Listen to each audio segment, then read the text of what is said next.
very much. And today we're delighted to swear in our next Director of National Intelligence, Tulsi Gabbard. Most of you know Tulsi. She's a fantastic woman. Tulsi, I want to just congratulate you, your husband, Abraham, your sister, and all of your friends. A lot of friends here. You have a lot of friends. I noticed that, huh? I'm grateful. They were all fighting for you. It worked out very well. Tulsi Gabbard's an American of extraordinary courage and exceptional patriotism. She's devoted her entire life to public service, and I've watched her for years on different shows and everything. I said, she's a woman of great common sense, and, you know, we like the common sense. It's a word that's being used a lot. I think we started it in terms of politics, but it's a word that's used a lot. It's usually pretty effective, too, and you really are. I've watched you even on Larry King. You know, you're very young. I don't know how you were Larry King, but you're very young. But you were, and you always had the situation covered properly. At 21 years old, Tulsi became the youngest woman ever elected to the Hawaii State Legislature. After 9/11, she joined the Hawaii Army National Guard and deployed abroad 3 times, and highly respected by everybody. So many people writing in letters saying she was so exceptional even then. She continues to serve as a lieutenant colonel in the U.S. Army Reserve, and Tulsi also served 4 terms in the United States House of Representatives, where she was a member of the House Armed Services Committee. She is a former vice chair of the National Democratic Party. Can you believe that? And here she is. That's very nice. We have a few of them. But she was never a Democrat. She was, at heart, she was a Republican. I watched her, and was a 2020 Democrat candidate for President of the United States. It's not easy, right? It's not so easy. People think it's easy. It's not easy. Throughout her service, Tulsi has always distinguished herself as a leader of the highest caliber. She's earned the respect and admiration and love of Americans on both sides of the aisle as her profound commitment to the values that keep us free, and she really does have those values as much as anybody. In recent years, Tulsi has been a courageous and often lonely voice speaking out against radical left's attacks on free speech and the dangers of an unelected deep state. And I have to say, she was very, very strong for me when I was going through all of the fake news and all of the problems that we had with some very sick people. She was always out there. Before I really knew her as well, she was out there defending me, so I appreciated that, Tulsi. But the threat of a warmongering military-industrial complex and the weaponization of government and governmental people that go out and persecute. They like to persecute people that are innocent. Tulsi herself became a target of that weaponization when she was outrageously placed on a suspected terrorist watch list by the Biden regime. It's a very evil regime after criticizing their appalling abuses of power. And I'm confident that as director of the National Intelligence, Tulsi will work tirelessly to keep America safe. And she's been doing that her entire career. I think it's going to be a very natural day for you when you walk in. It's just have to keep the way you are. Just stay the way you are. She'll be clear-eyed and she'll be focused on the threat of radical Islamic terrorism and lots of other threats, too, threats from within, and give no quarter to America's foreign enemies. At the same time, I'm entrusting Tulsi with the responsibility of overseeing urgently needed reforms to the U.S. intelligence community to protect the rights and the civil liberties of all Americans. She'll provide the American people with transparency, eliminate corruption, shrink the bloated bureaucracy, and restore honesty, integrity, and trust to the national security state.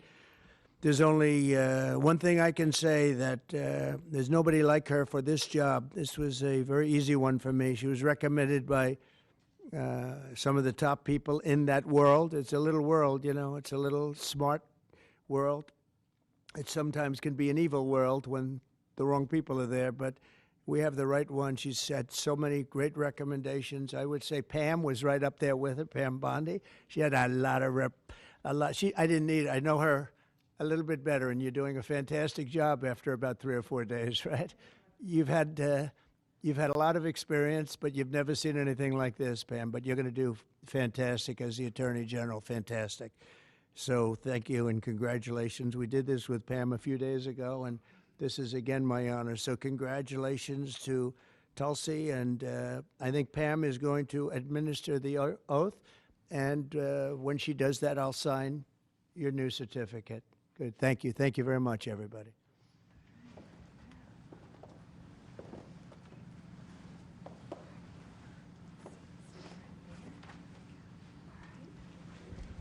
Please place your left hand on the Constitution and raise your right hand and repeat after me. I do solemnly swear I, Tulsi Gabbard, do solemnly swear that I will support and defend the Constitution of the United States that I will support and defend the Constitution of the United States against all enemies, foreign and domestic, against all enemies, foreign and domestic, and that I will bear true faith and allegiance to the same, and that I will bear true faith and allegiance to the same. that I take this obligation freely I take this obligation freely, without any mental reservation without any mental reservation or purpose of evasion, or purpose of evasion, and that I will well and faithfully that I will well and faithfully discharge the duties of the office on which I am about to enter. discharge the duties of the office on which I am about to enter. So help me God. So help me God. Congratulations.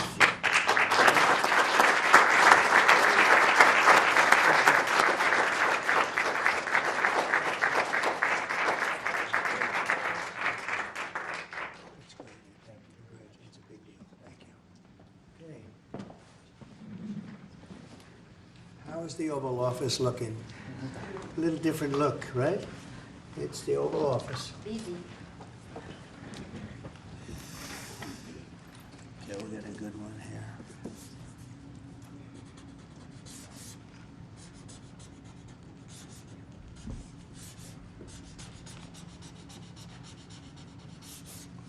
Okay, not bad.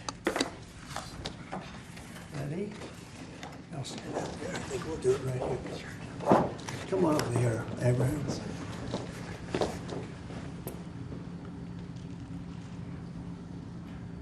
Okay, I'm sure there are no questions. Mr. President,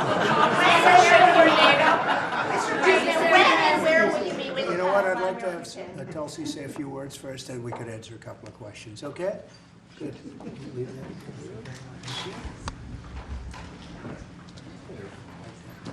That's good.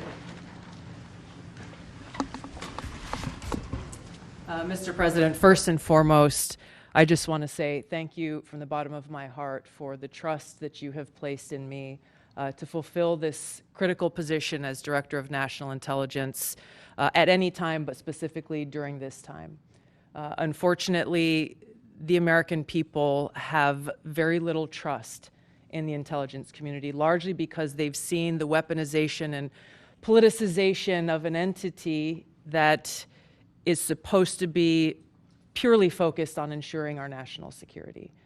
So I look forward to being able to help fulfill that mandate that the American people delivered to you very clearly in this election, to refocus our intelligence community by empowering the great patriots who have chosen to serve our country in this way, and focus on ensuring the safety, security, and freedom of the American people.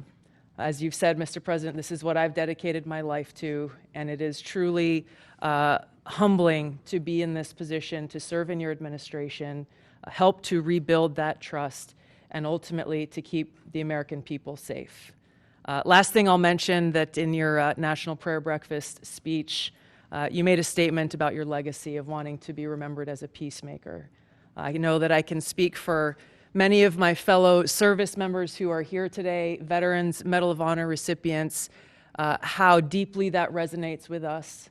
For those who volunteer to put their lives on the line when duty calls, but to have a President and Commander-in-Chief who recognizes the cost of that sacrifice and ensuring that war is the last resort, not the first. So thank you for your leadership on behalf of my friends here and all who wear the uniform.